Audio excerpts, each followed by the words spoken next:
Here at the Ageas Bowl. Man who knew all about bowling and bowling fast, Waqar Younis, welcome along. Well, we talk about Jofra Archer and how easy he seems to be able to generate pace. Where did your pace come from? Because you would have started somewhere back in the pavilion with that run-up of yours. Is that what got the momentum that took the ball down there at 90 miles an hour? Yes, I have. Good morning, Woody. What a beautiful day.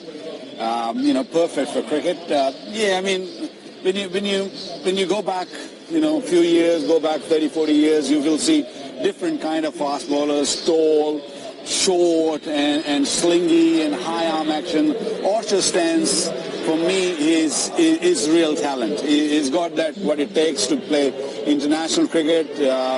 He gets that extra bounce. He's very easy in his run-up. I'm not really sure where he gets his pace, because when you look at his run-up, it's very easy getting to the crease. For me, I used to run from long. My entire bowling was all dependent on fast bowling, and of course reverse swing at the end when it comes to the ball gets older. So Archer, I think is a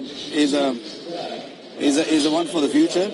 He gets that extra bounce, and we saw at the Oval he gets that extra seam movement also, and he can be very handful when you talk about 50-over cricket. You mentioned reverse swing, and you and Wazim were the king of reverse swing. Just show us these cricket balls here. We've got a brand new one there. We've got one that would be about 25 overs there, and one that would be sort of like 40 or so overs there. Yeah. The ball never gets to that stage, though, anymore. How much of a challenge now is it for bowlers that they don't get the reverse swing? Cricket is a batsman's game. You know that, Woody.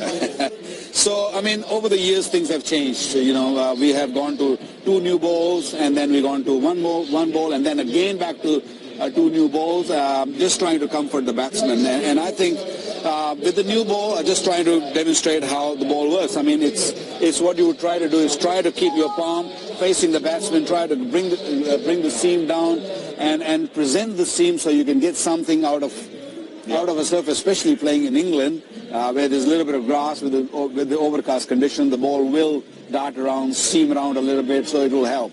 When it gets to, you said 20 overs, 25 overs maybe, it's the hardest part of the game to bowl, because the ball's not really doing anything. You need variations. You need sort of all those slow deliveries, the odd bouncer.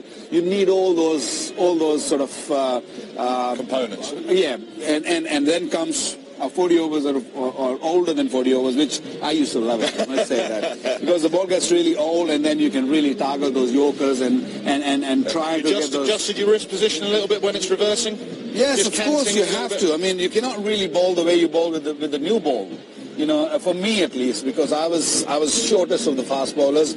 What I used to do is I used to use the crease, which will probably wander over to the crease. Let's go do that. So if it was reversing, would you come a little bit wider? No. Go a bit tighter? I'll come a little bit closer, because the closer you get, it becomes harder for the batsman. Because what I'll try to do is I used to bowl like a frisbee throw, or maybe what you can call a baseball throw is how they throw it. So that's why I used to drop my arm a little bit, very little, and try to get really close to the stumps and try to sort of push the ball outside the off stump. And with the air dimensions, the ball sort of goes away from the batsman a little bit to start off, and then dips down.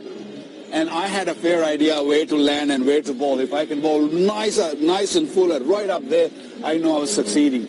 And in our days, in the 90s, the batsmen used to come onto the front foot, and they look to come onto the front foot and easy to hit the toes. Now it's different. The batsmen have become smarter. They know what they're doing. They go deep in the crease, and they allow the ball to swing and play very, very late. So the things have changed over the years. Batsmen have come smarter. Well, we're going to talk just about that. Thank you very much, Waqar. As I wander down and go and speak to Michael Afton, a word about this pitch. It looks an absolute belter. So if you're a fast bowler, you might want to take the pitch out of the equation with some bumpers and some Yorkers. In terms of facing reverse swinging Yorkers, how good was he? Fascinating to listen to him, because he was the best of my era, my generation. If you want somebody to bowl in swinging fast Yorkers to crush that big toe, he was the man. And I firmly believe that great players of any era would be able to make the transition to the modern era.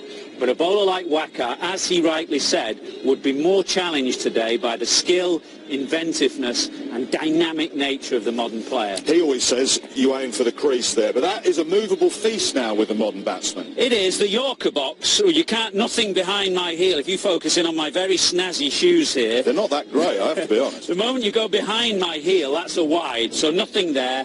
You've got the blue line there, which is as wide as you can go on the offside, and probably a couple of inches either side, and that is your Yorker box. It'd be a bit bigger back in the day, but now with the modern player, with the way that he moves, it's not quite, you've got to be spot on.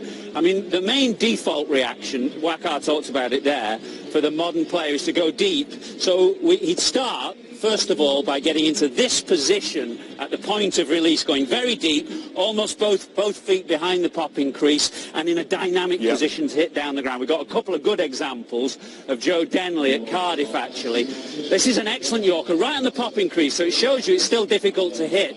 But if you don't get it quite right, then the Denley going deep, but in that dynamic position, allows him to get that elevation, get under the ball, and hit it down the ground and hard over mid-on or mid-off.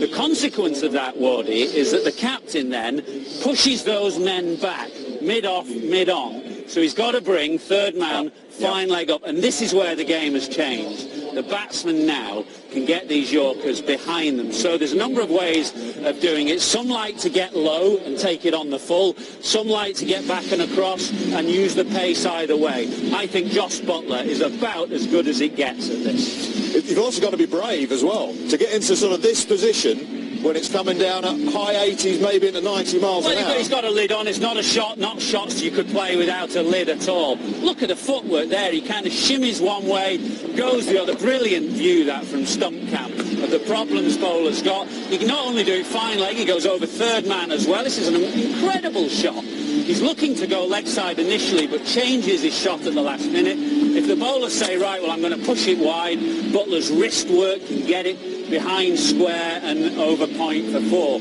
So I think the Yorker's still a great ball, an underused ball to some degree. If we have a look at the graphic about strike rates at the end of an innings, fine margins. Yeah, well, if you get it exactly right, you're in business as a bowler.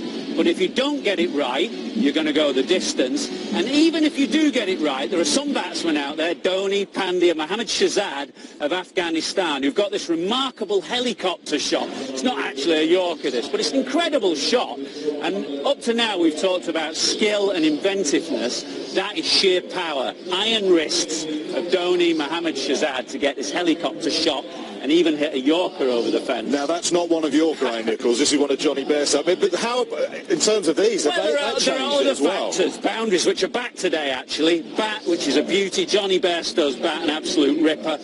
But really, the key thing is the power and skill of the modern player. Not the toothpick that you used to use back in the day. Pakistan have won the toss, and they will bowl here at the